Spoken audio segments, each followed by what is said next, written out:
তো ভিউয়ার্স, আজকে থেকে শুরু হলো সময় যাত্রার আরেকটি নতুন যাত্রা। আশা করি সবাই ভালো আছেন। আর আজকে থেকে সময় যাত্রার লোগোটি পরিবর্তন হলো। যাই হোক, আজকে সরাসরি খুলনা থেকে নাটোরের উদ্দেশ্যে রওনা দিয়েছি, আপনারা সাথে থাকুন। খুলনা থেকে রওনা দিয়েছিলাম ট্রেনে করে সকালে, আর এখন এসে পৌঁছালাম নাটোরে। নাটোরের স্টেশনটা ছোট হলেও পরিষ্কার পরিচ্ছন্ন। তো স্টেশন থেকে বেরোনোর পর আমরা একটা ইজি বাইকে করে শহরের দিক এগোলাম। নাটোরের রাস্তাগুলো সুন্দর, খারাপ না। আমরা আস্তে আস্তে এগোলাম এবং নাটোরে আসলে আপনারা অবশ্যই এই মিষ্টি দোকান থেকে আপনারা মিষ্টি খাবেন। আর এখানকার বাড়িগুলো কিন্তু অসাধারণ দেখতে, খুব সুন্দর সিমসাম বাড়ি, রাস্তা মোটামুটি ভালো। আর এই বাড়িটা দেখতে পাচ্ছেন, এখানে আমি একদিন থেকে আমরা পরবর্তীতে আমরা রাজবাড়ি গিয়েছিলাম। তো আজকে এখানে থেকে আমরা কালকে বিকালে রওনা দেব। তো আপনারা সাথে থাকুন। পরের দিন সকালে আমরা একটা ইজি বাইক ঠিক করে রাজবাড়ির উদ্দেশ্যে রওনা দিই। আর ইজি বাইকগুলো রাজবাড়ি থেকে একটু দূরে নামায় দেয়। আমরা সেই রাজবাড়ির দিকে হাঁটতে হাঁটতে যাচ্ছি। আমরা কিছুক্ষণের ভিতর রাজবাড়ি পৌঁছে যাব। আর একটা জিনিস দেখেন, রাজবাড়ি ঘিরে বেশ কিছু দিঘি আছে, যে দিঘিগুলো রাজবাড়িকে সুরক্ষা করত বাইরে থেকে আক্রমণের হাত থেকে। আমরা সেই রাস্তা ধরে আস্তে আস্তে সামনের দিকে এগোচ্ছি। দুপাশেই কিন্তু দিঘি। আর এই হচ্ছে রাজবাড়ির মূল গেট। এখান থেকে টিকিট কাটতে হবে। আপনারা চাইলে এখানে পিকনিকে আসতে পারেন, বাস রাখার জায়গা আছে। আর এখানে দেখেন অনেক প্রাইভেট কারও কিন্তু আসে, এখানে সুন্দরভাবে রেখে আপনারা ভিতরে ঘোরাঘুরি করতে পারবেন। পিকনিক করার মতন সুন্দর একটা স্পট। তো যাই হোক, আমরা এখান থেকে টিকিট কিনলাম। টিকিট প্রবেশ মূল্য মাত্র 10 টাকা। আমরা বেশ কয়েকদিন আগে কেটেছিলাম, এখন দাম বাড়ছে কিনা আমরা সঠিক জানি না, তবে সম্ভবত এখনও 10 টাকা করে টিকিট।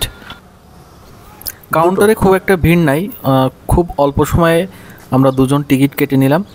আপনারা দেখতে পাচ্ছেন এখানে কিন্তু খুব একটা ভিড় না, তবে যখন সিজন থাকে তখন সম্ভবত এখানে লাইন দিয়ে টিকিট কাটা লাগে। এখন খুব একটা ভিড় না। তো যাই হোক, আমরা 10 টাকা দিয়ে দুটো টিকিট কিনে ফেললাম। টিকিটের মূল্য মাত্র 10 টাকা। আর যদি আপনারা গাড়ি নিয়ে আসেন সেই ক্ষেত্রে হয়তো একটু বেশি হবে। তো যাই হোক, আমরা আস্তে আস্তে মূল গেট দিয়ে আমরা ভিতরে যাচ্ছি। অনেক দিনের শখ এই রাজবাড়িটি দেখার, আর রাজবাড়ি নিয়ে আমরা কিছু কথাবার্তা বলবো।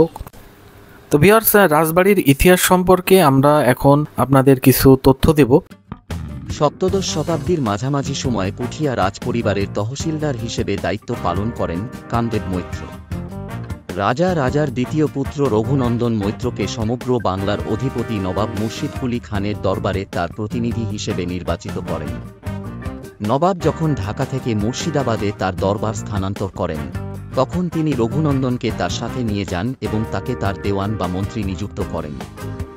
নবাব তার নতুন নিয়ম মেনে চলতে ব্যর্থ জমিদারদের সম্পত্তি বাজেয়াপ্ত করেন এবং তার দেওয়ান রঘুনন্দনের বড় ভাই রামজীবন মৈত্র এই ধরনের বেশ কয়েকটি সম্পত্তি অধিগ্রহণ করেন। যথাসময়ে রামজীবনকে রাজা উপাধি দেওয়া হয় এবং নাটোরে তার সদর দপ্তর স্থাপন করা হয়।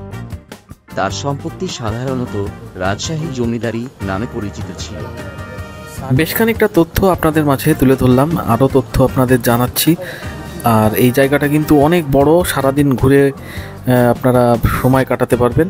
আর বেশ পুরনো বিল্ডিং এখানে আপনারা দেখতে পাবেন। আমরা আরও কিছু তথ্য আপনাদের মাঝে তুলে ধরছি।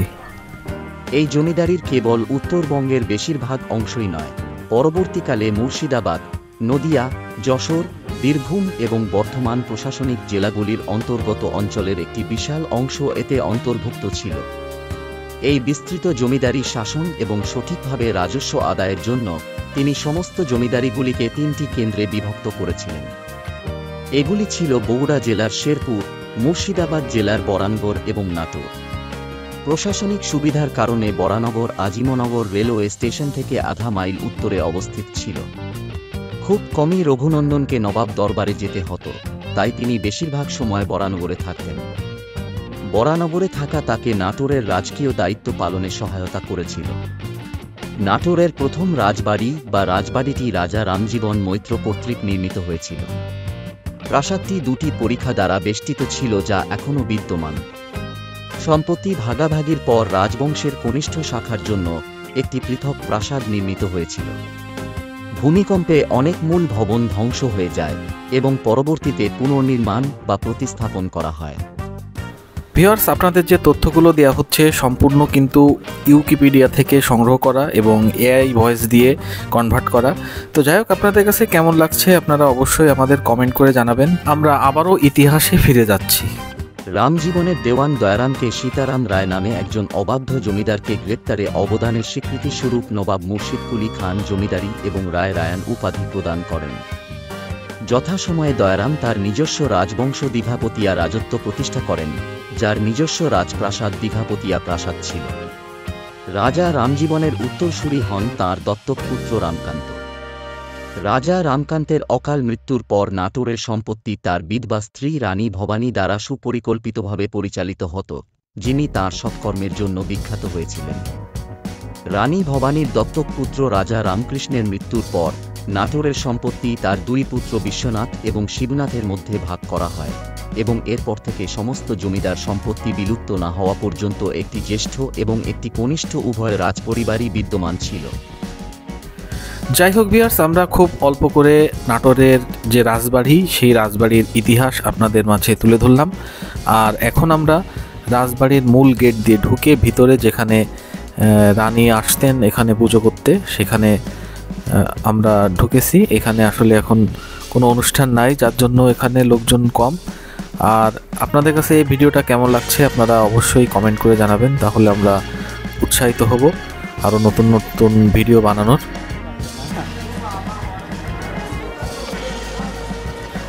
আপনারা যারা এখনও এই নাটোরের রাজবাড়ি আসেননি একবার হলেও ঘুরে যাবেন, বেশ ভালো জায়গা। আর বিশেষ করে যারা পিকনিকে আসতে চান তাদের জন্য অনেক বড় বড় খোলা জায়গা আছে, চাইলে এখানে এসে কয়েকশো লোকে পিকনিক করতে পারবেন। কারণ বেশ বড় বড় কয়েকটি রাজবাড়ি আছে এখানে, আর প্রত্যেকটা রাজবাড়ির সামনে বড় বড় মাঠ আছে, পুকুর আছে, দিঘি আছে। আর এখানে আসলে অবশ্যই আপনারা নাটোরের কাঁচাগোল্লা খেয়ে যেতে ভুলবেন না, কারণ এটা এই অঞ্চলের একটি বিখ্যাত মিষ্টি যেটা রানী বানাতেন।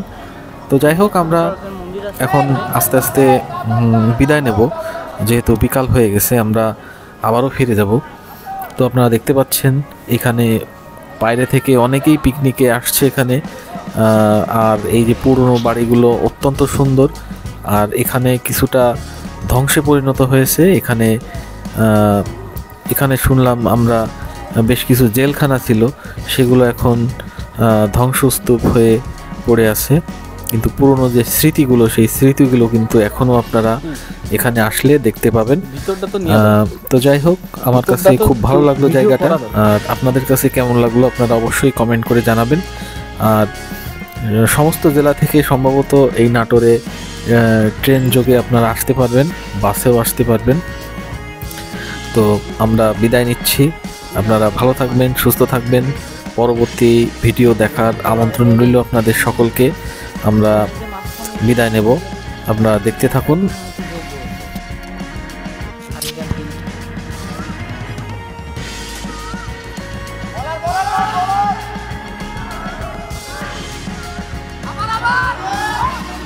ভিউয়ার্স, আমরা নাটোরের রাজবাড়ি থেকে বিদায় নিচ্ছি। আবারও দেখা হবে নতুন কোনো ভিডিও নিয়ে, নতুন কোনো জায়গায়। আপনারা সময়যাত্রা চ্যানেলটি অবশ্যই সাবস্ক্রাইব করে আমাদের সাথে থাকবেন। আশা করি আমরা আপনাদের ভালো ভালো ভিডিও উপহার দিতে পারবো। বিদায়।